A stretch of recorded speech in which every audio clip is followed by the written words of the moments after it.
So hi, good morning students. So today we'll continue with the nucleus. Okay, we were trying to see yesterday about nucleus.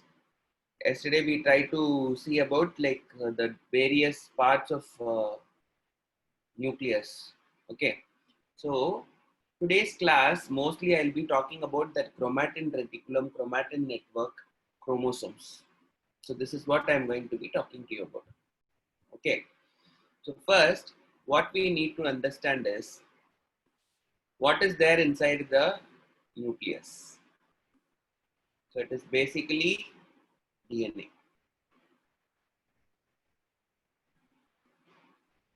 The DNA is double stranded. Okay. So DNA cannot be single stranded in eukaryotic organisms at all. There is no possibility of DNA being single stranded. DNA is comparatively, like if you're like going to talk to me, I'll say like DNA is much more stable than RNA. Okay. So DNA is going to be double helical structure. We'll study about it in biomolecules chapter. So this DNA is not present in the form of DNA directly, but rather what is happening is this DNA is trying to get coiled. Okay, along with something called as a protein. Okay, let me use a different color code. Along with the protein, which is called as histones.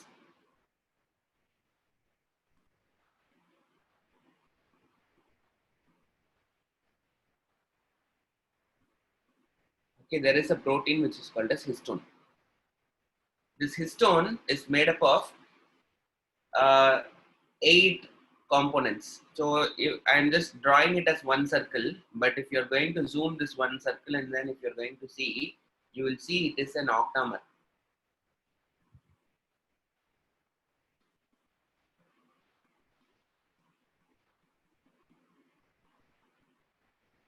It will be like this. Okay, so now this is complicating. So what I'll try to do is, it will be like 4, and behind this 4, you will have 4 more.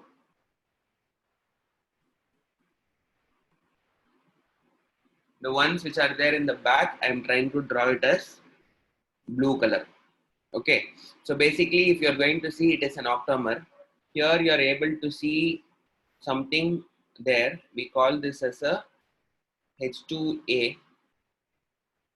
This is also H2A. This is H2B. This protein is also called as H2B. Histone 2B. Okay, that is the meaning of it. This is histone 3. This is histone 3. This is histone 4. This is histone 4. So these are the 8 things which are making the core of histone.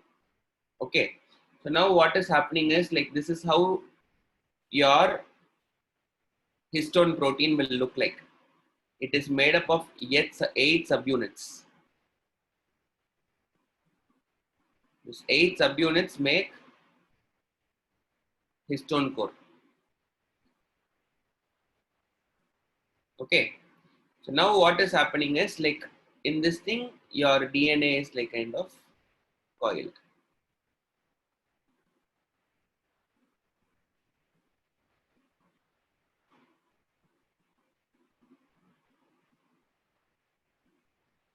Like this it will be coiled.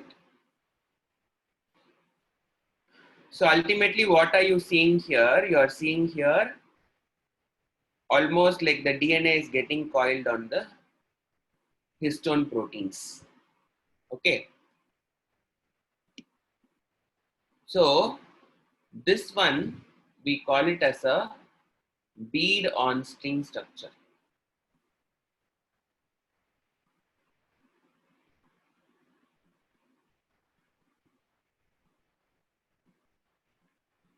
Okay, so now what will happen is you have this core histone, core histone, core histone. You have the bead on string structure.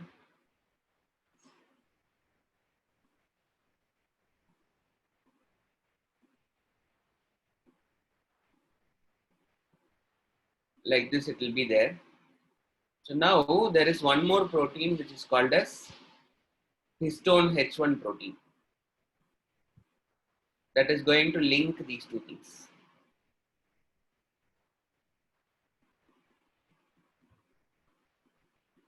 Like this you will be able to see histone H1 proteins will be linking.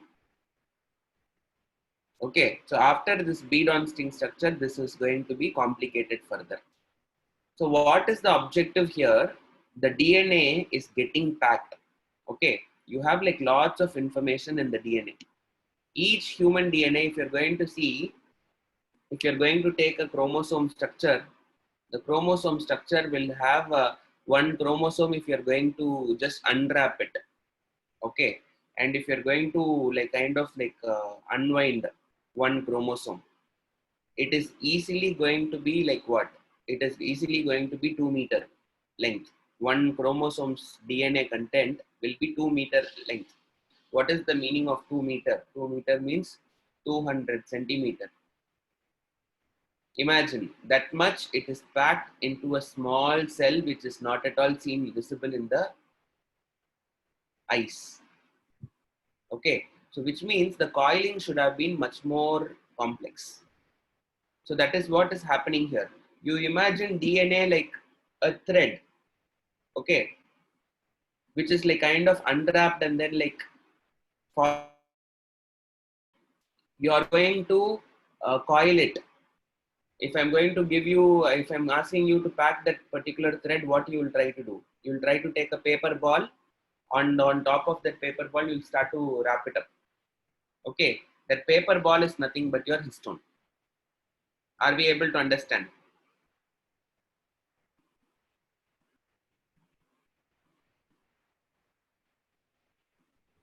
So histone is a protein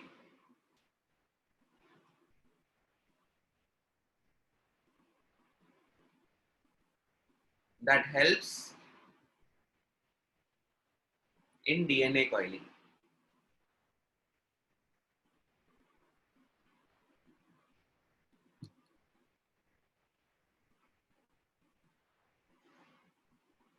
Why DNA coil around only histones? Do they have any special properties? Yes, DNA is negatively charged.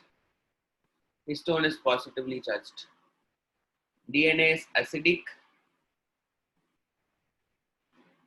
Histone is basic.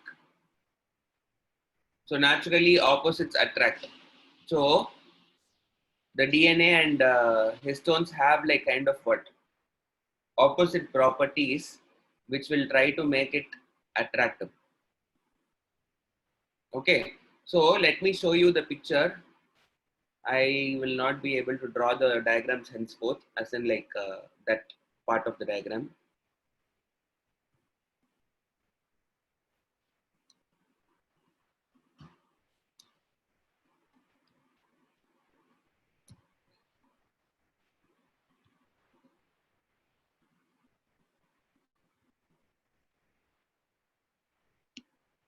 Yeah, so anything that is basic and positive will attract DNA. Okay, this is like fairly like kind of like trying to give you an idea. Okay, so okay, I think this will be a better picture.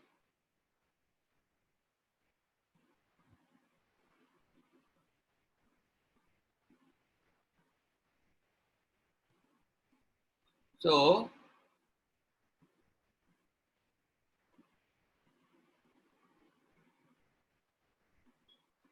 let us say that this diagram, okay, so let me zoom it up.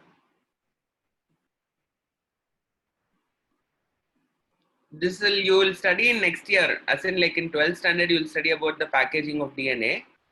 But as of now, what you need to know is like you are, I mean, like this is like at the basic level you try to understand.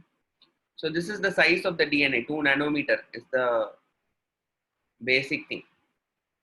So this DNA, when it is like kind of like it's going to get packaged, you are able to see that this is the nucleosome core. Okay, nucleosome core is like you're made up of your histone molecules. That nucleosome core is made up of 8 histone molecules. I told you already. Okay, so this is like kind of coiling here. You're able to see here. As it is coiling, you're able to see this red color structure. This is the histone H1 molecule that I told you. So it is like kind of like mixing up, and this histone H1 molecule is attaching. And then what is happening? This is going to form a structure which is like kind of like coiled. So you are able to see that this is like kind of coiled.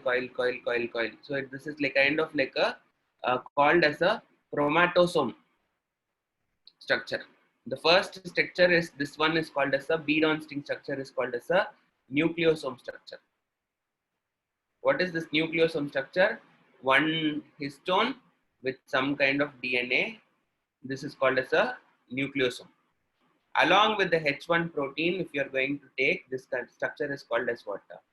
Chromatosome structure. So chromatosome structure is formed. So after that, what will happen? This histone will be like kind of like trying to join with each other. The histone H1, no, it will try to join with each other. It will be like kind of joining and it will be coiling. So you will see like it is like kind of like helically it will be arranged like this. The histone alone. So you will be able to get a structure like this. This is called as a solenoid structure. So this kind of arrangement will be called as a solenoid structure. Okay. And then finally what you are able to see here is as it is like kind of getting more and more complex, it is like kind of arranged like this and it is going into this solenoid structure. So till this, it is only only histones which are coming into the picture. After solenoid structure comes into the picture, it will join with some more proteins which is called as NHPC. What is this NHPC? Non-histone protein complex.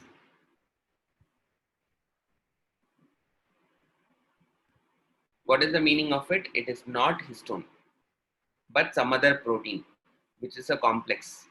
Okay, that and the solenoid structure will join together to form what we call it as chromatin fibers.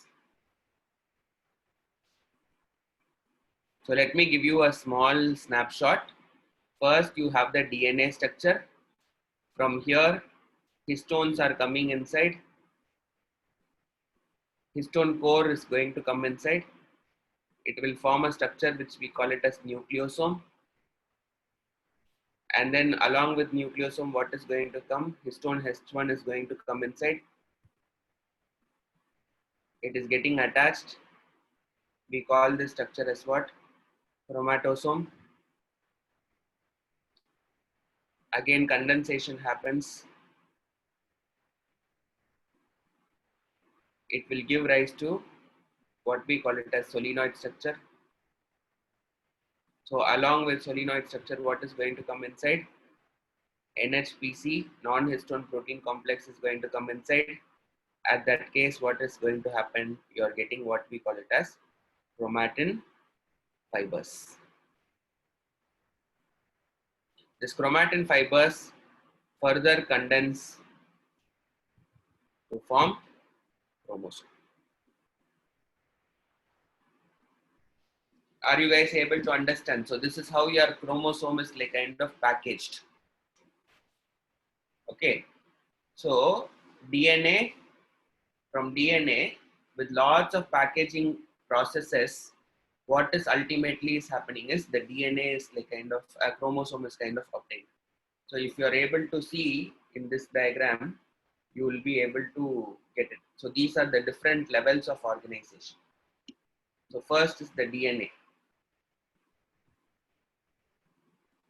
Nucleosome is the second thing. When it is coming to the chromatosome, this is like kind of like the next size, 30 nanometer it is becoming. And then it is becoming chromatin loops. This is the solenoid structure.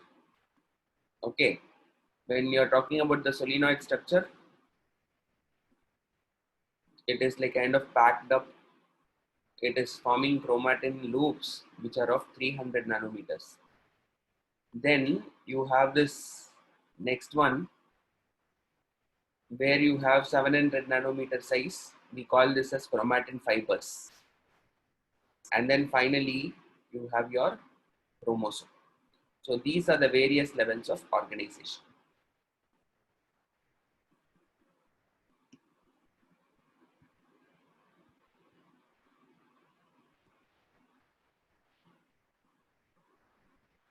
Are you guys able to understand?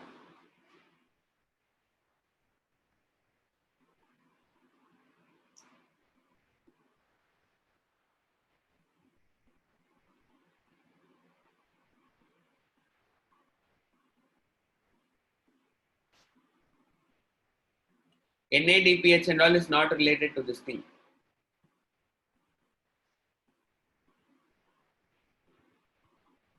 That is related with photosynthesis.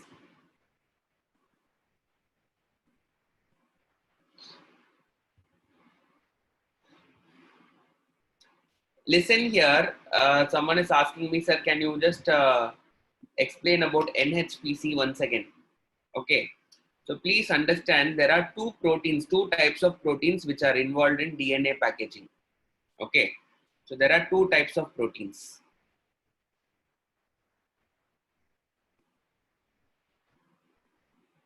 In what? In packaging. There are one group of proteins which we call them as histones. Histones are the basic units, basic proteins which are like kind of like attracted. We call them as basic because they are acidic basic, that kind of basic. Okay, so these are basic proteins and they are positively charged proteins which is forming the backbone of the chromosome structure.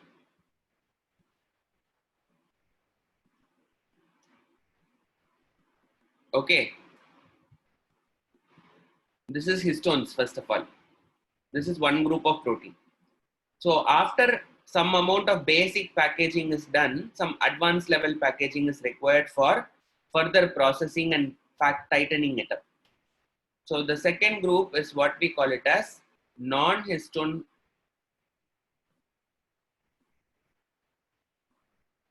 proteins.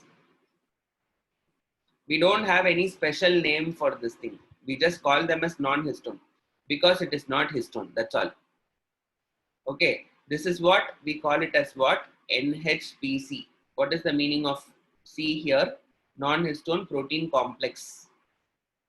It is not just one protein, it is a group of proteins. So we call them as non-histone protein complex.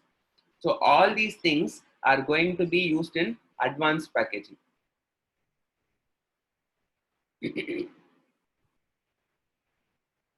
So ultimately what is happening, these are the proteins which are involved.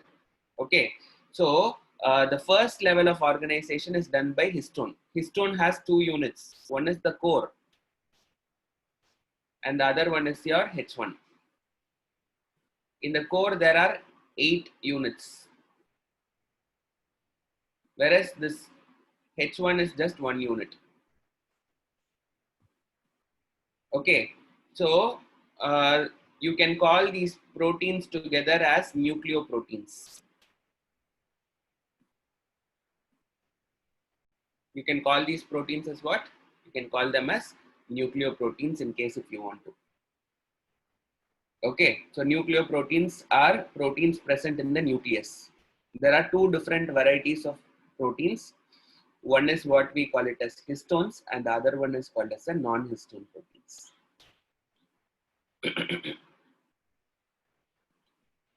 Adish, is it clear?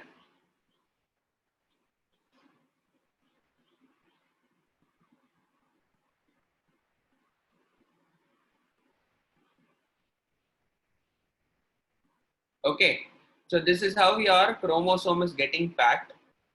Okay, so if you want, you please take down this chart.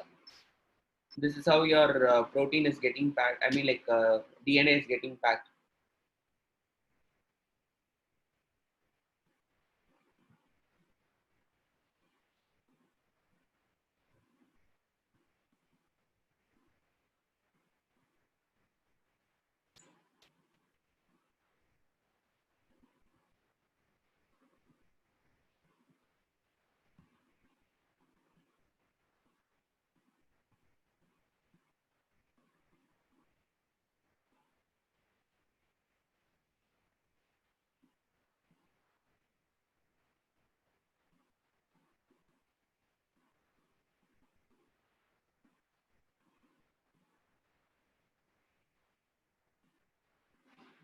This is the second slide.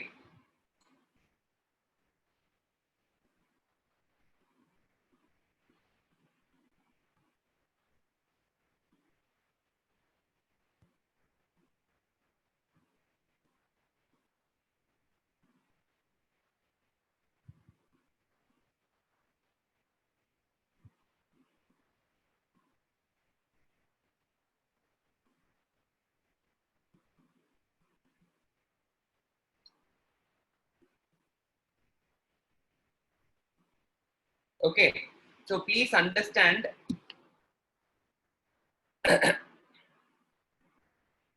some important things that you need to know.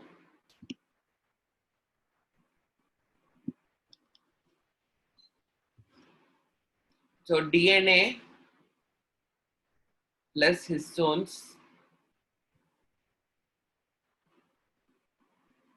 plus NHPC will form what we call it as chromatin fiber.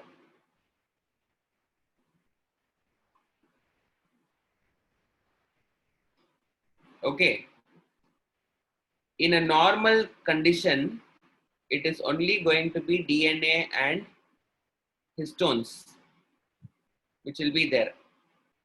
So in such a case, we call them as chromatin network.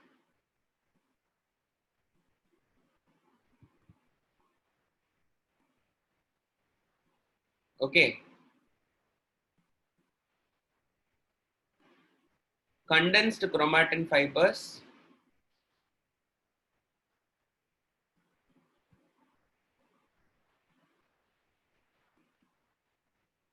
we call them as chromosomes. Chromatin reticulum is also the same thing.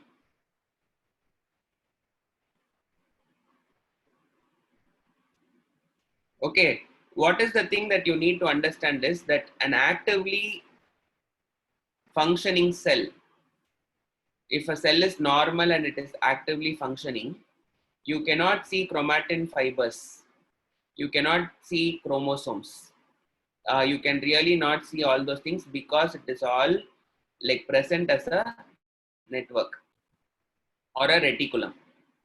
Why? Because all the chromosomes are actively uh, producing proteins because the DNA will be like required. So you imagine that DNA is like almost like kind of a file, a recipe kind of situation.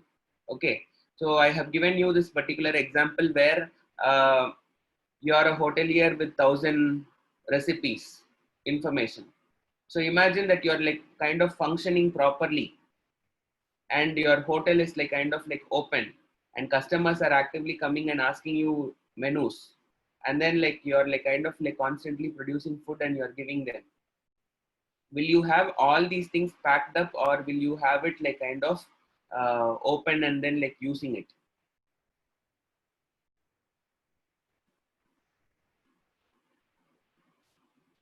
Let us say that A is like packed up and B is like not packed. What would your response be?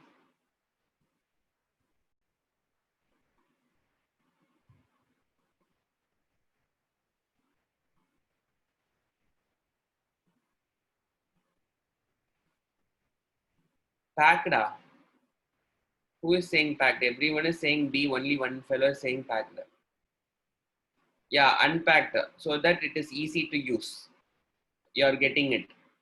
Okay, so basically you need to understand that whenever I am trying to uh, actively participate in the cell function, the chromosome would be unpacked and it will be there in the form of chromatin network or chromatin reticulum. Okay, so but whenever it is going to divide, what it will try to do is it will try to pack up. So it will try to pack up into a structure which is called as chromosome, so that the information is properly divided. How this information is divided, we will try to study it in the next chapter, cell division. Okay, so but you please understand as of now that this particular process, this is in a division setting, dividing state. You can see chromosomes only when it is going to divide. Otherwise, you will be a normal state will be what? A normal state would be where you don't have any chromosomal structure. You will just see them as what? You will just see them as chromatin network only. You will be able to see. Okay. So yeah, this is how it will be. You will be able to see. So these are the things that you need to understand. So whenever a cell is going to divide, the condensation will happen, chromosomes will appear, division will happen. The moment the division is done and then like the cell should actively function, in such a case, it will kind of get back into the normal state. Okay, so this is one thing that you need to know. And then the other thing, if you're going to talk about a chromosome, in a chromosome, there are some regions where your chromosome is densely packed.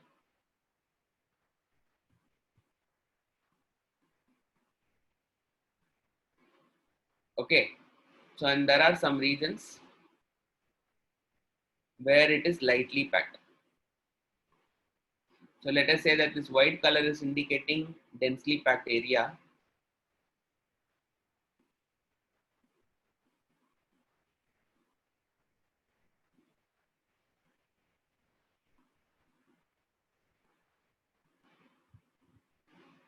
And let us say that this is the area which is like kind of like loosely packed.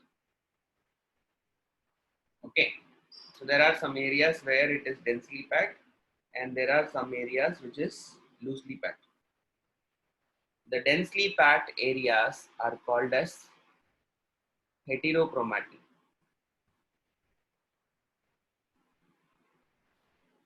and the lightly packed areas are called as euchromatin.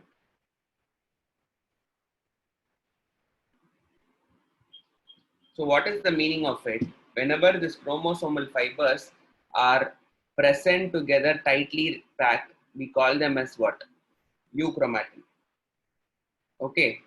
Whereas when it is, when it is not tight, we call it as euchromatin, and when it is tight, we call it as heterochromatin. Okay, so you need to understand the difference between them. So what is heterochromatin?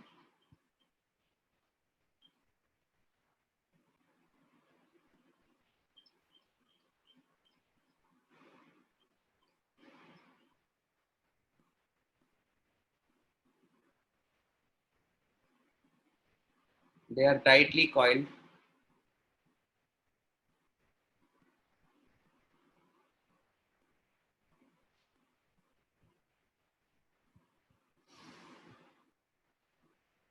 Regions of chromatin network.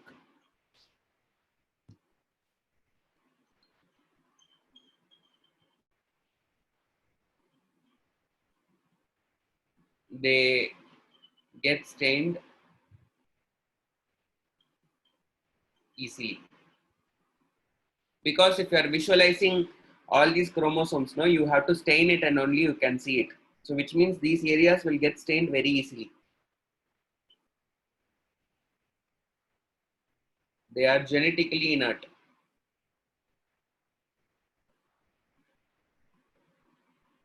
which means they will be not taking part in the cell activity just like that. The unwanted regions only will be like most often it will be condensed.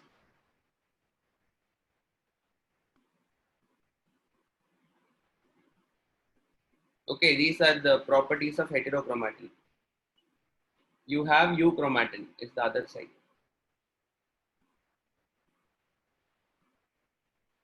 If you're talking about the properties of euchromatin, the first property that you should know is it remains loosely packed.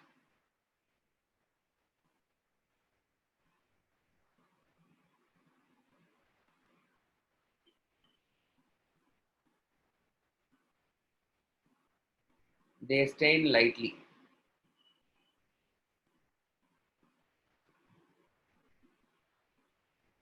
Easily.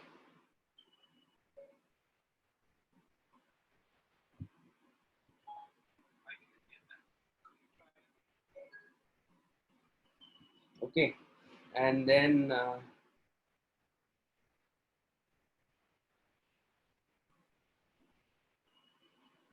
they are genetically active.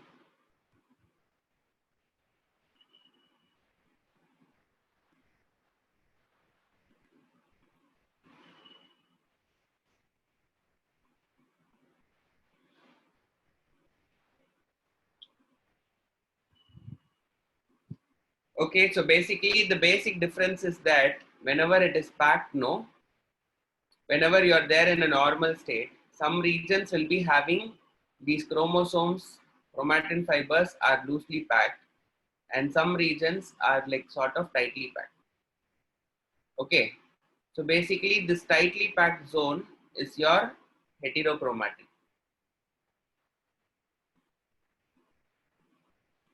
and this loosely packed zone is called as your euchromatin. Euchromatin will be like kind of like the part where I'm using it frequently. So say for example, cells will have different types of proteins which are there. Some of the proteins are required very frequently. Some of them are required for the day-to-day functioning. So those things and all will be like present very loosely packed, so that like they will be like kind of like ready to use it that always. Those regions which are like regularly used are present as euchromatin. Okay, so I have told you about the 1,000 recipes. So say that there are like some fast moving items, some 50 recipes are there.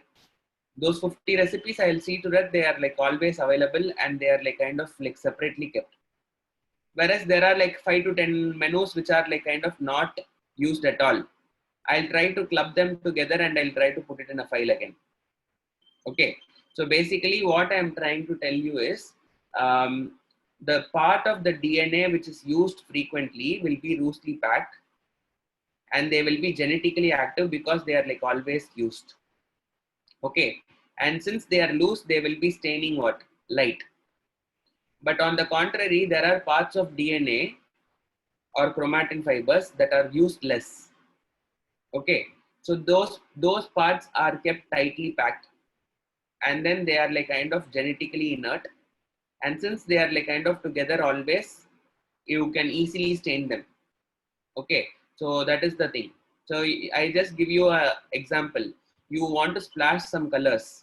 Okay, there are 10 people standing at one place together, and then there are 10 people standing far away from each other.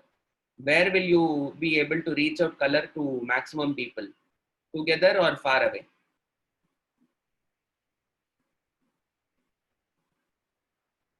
Yeah, together. When they are together, you will be able to splash them colors very easily. So in heterochromatin, what is happening is the chromosomes are like the genes or DNA are held together tightly.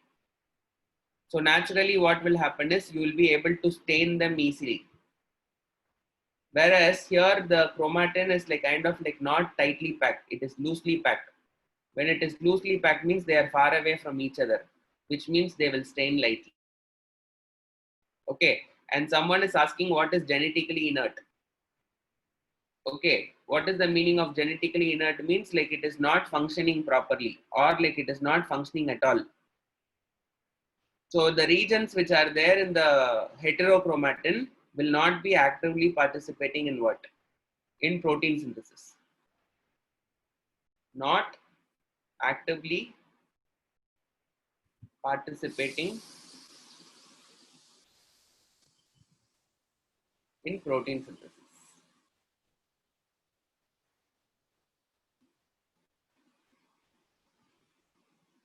That is what we mean by genetically inert. If I'm going to say genetically active, what is the meaning of it?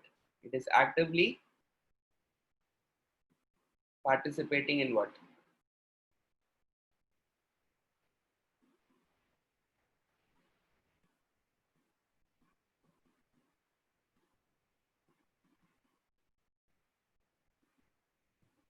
So this is the difference between heterochromatin and euchromatin. Are you guys able to understand?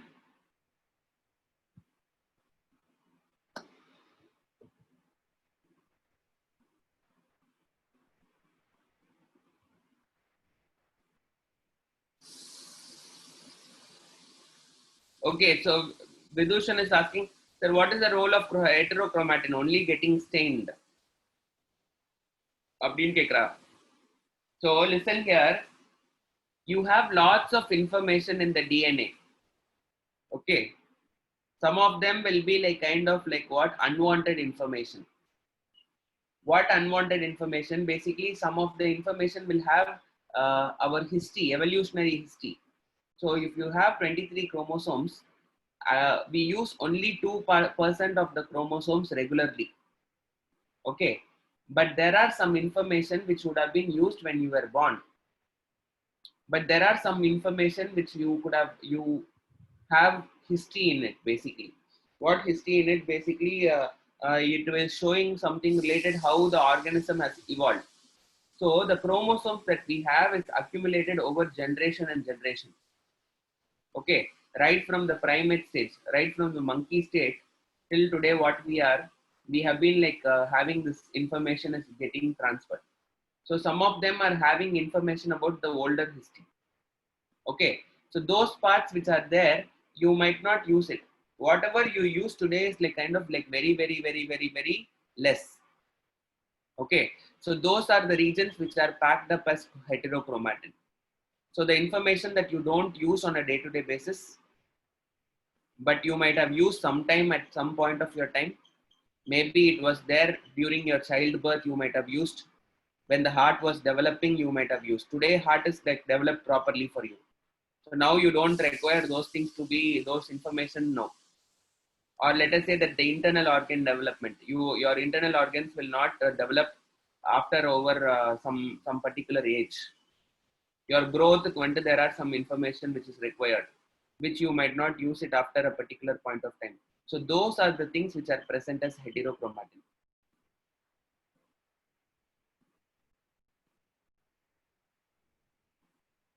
Okay, so the thing, yeah, this will they will be present till you're dead.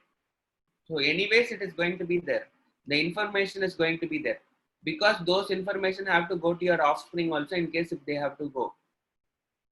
So ultimately, what I'm trying to tell is it is not only the staining function. Staining is just to visualize it.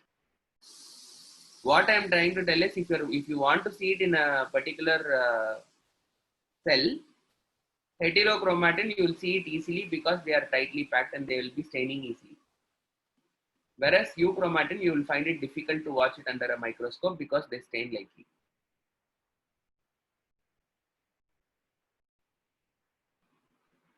Why should the number of DNA should go up? Maybe when we started as primates, we were having only 10 chromosomes. Now probably we are having 23 pairs of chromosomes.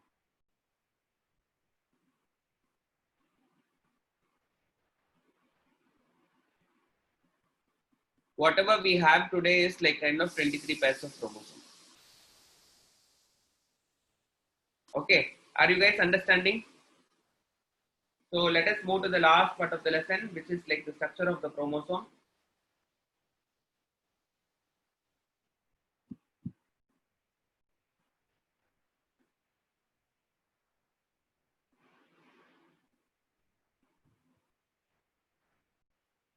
Yeah, right.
Okay, so just a second.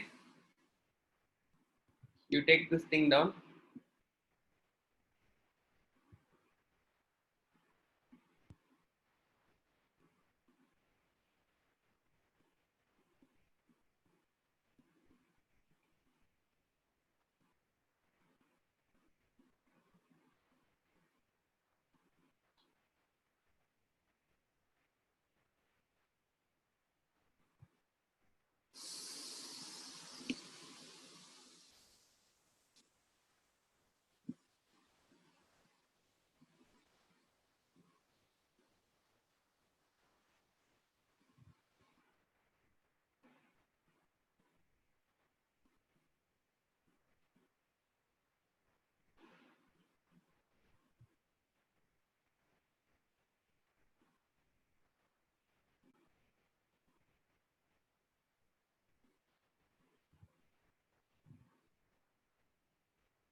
Okay, so this is what is the case, and then like sometimes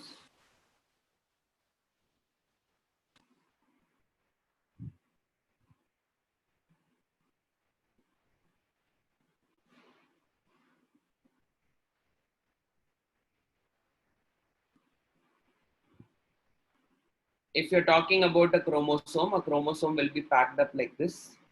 Okay, so this is how your chromosome is there. So let us take a chromosome structure here and see, probably you'll understand it.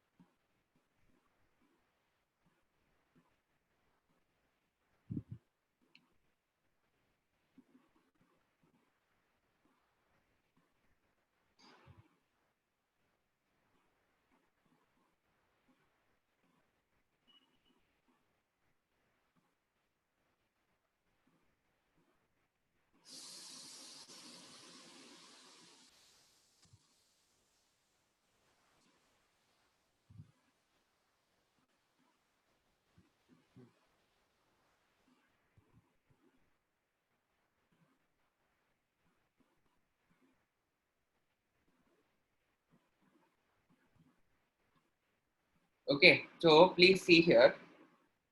You're able to see the structure of chromosome here. Here you're able to see some region which is there in the center, which is holding the arms together. The arms of the chromosomes are called as chromatids. Okay, chromatid is the arm of the chromosome. It is held together by a structure which is called as centromere. The centromere will have loosely packed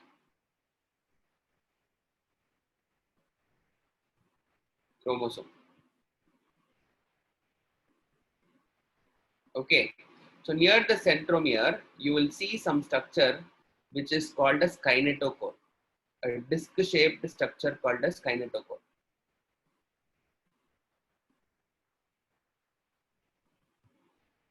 The disc-shaped structure is involved in what? Involved in cell division. The spindle fibers will come and attach here only to divide the chromosome. Okay, so it is usually the kinetochore region which is involved in the cell division. Okay, and then you have something called as satellite region. The satellite region is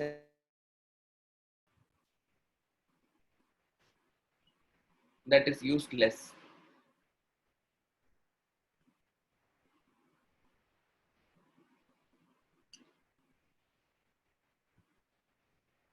Okay, so this is what is the structure of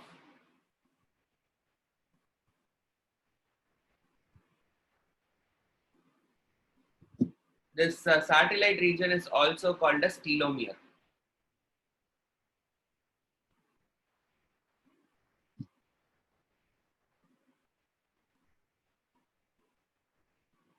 Okay, or like you can also say that the satellite region or like this telomere region, no, what it will happen, no, it will be like kind of like you have a chromosome. The chromosome's end region, we call them as telomeres.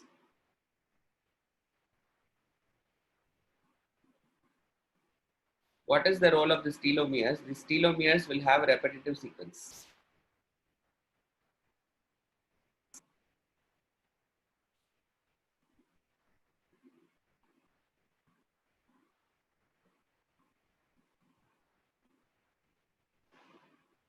That protects the content.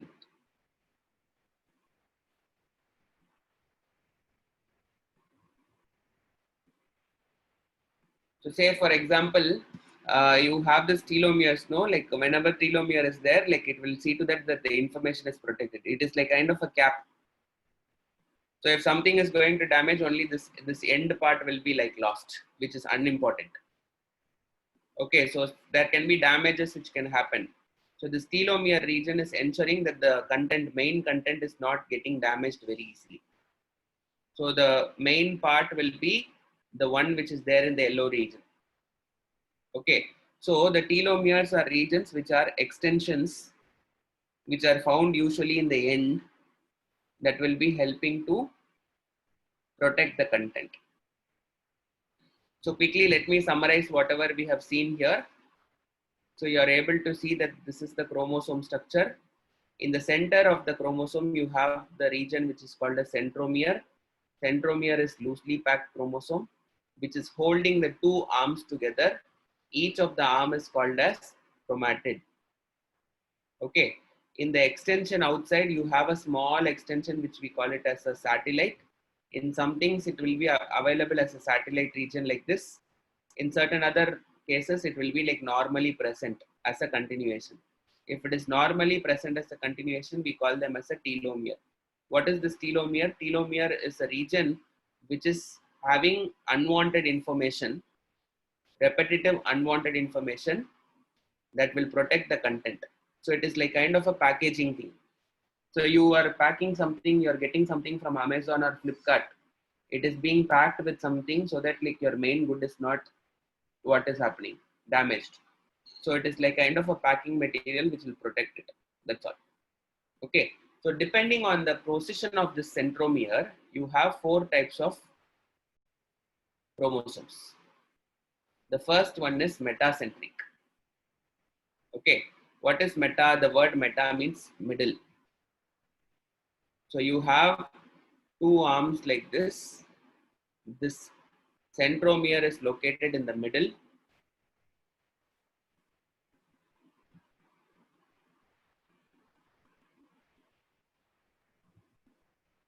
We call it as metacentric.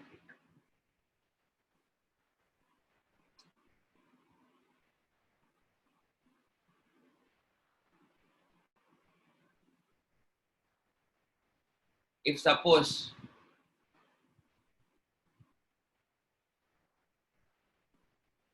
this is the case, where is the centromere is located?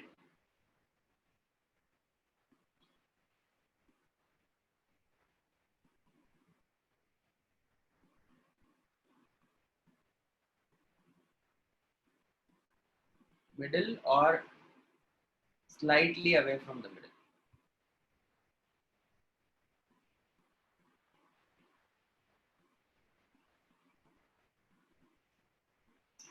Centromere is at only one end. Okay, so if it is only at one end, we call it as telocentric.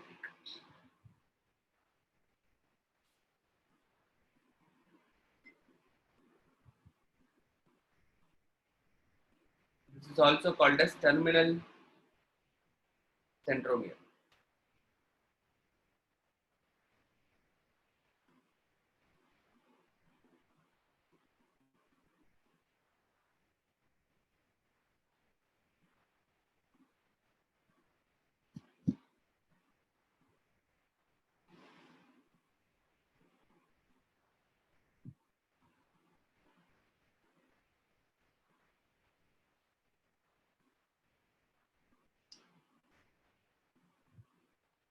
If it is slightly away, we call it as submetacentric.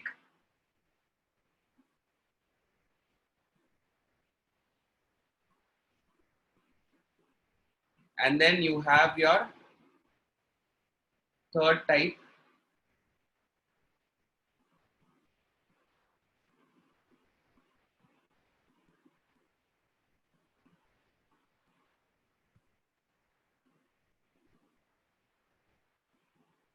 centromere towards one end. We call it as acrocentric.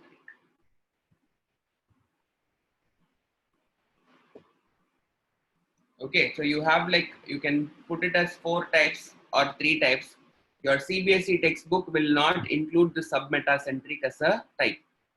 So in your CBSE textbook, according to the CBSE textbook, it's only three types. What are the three types according to your CBSE textbook? It is only acrocentric, metacentric, and telocentric.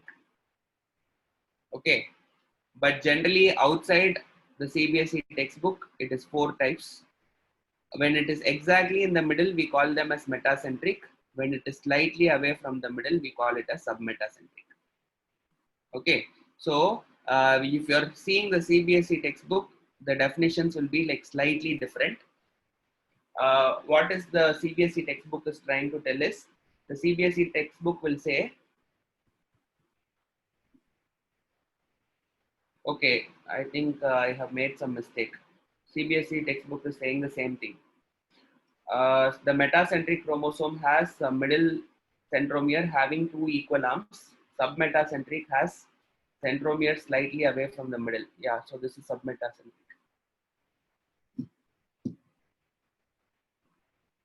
So if it is exactly in the middle, meta. If it is slightly away, submeta. If it is towards one end, we call it as telocentric.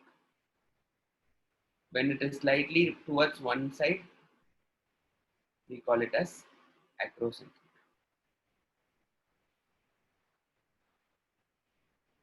The different chromosomes will have different positions. These are all chromosome types based on the position of what? Centromere.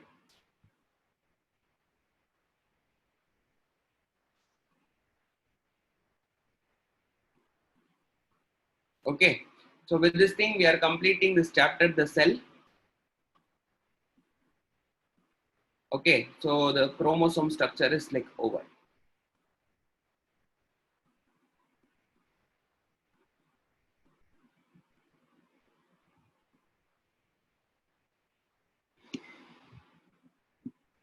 So first slide.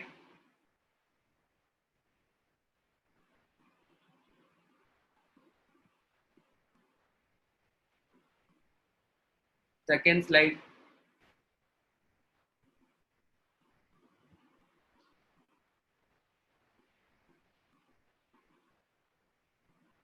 Third slide.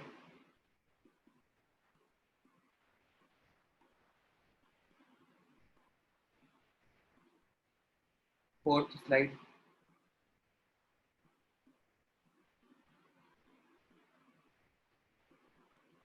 Fifth slide. Sixth slide.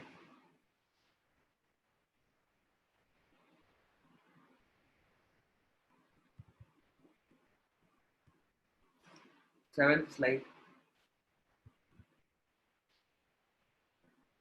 And eighth slide. Yeah, we have completed the chapter. Monday onwards, we can start a fresh chapter. The cell is over officially.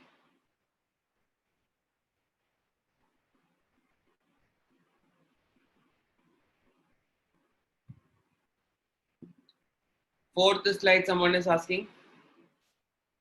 First slide, someone is asking.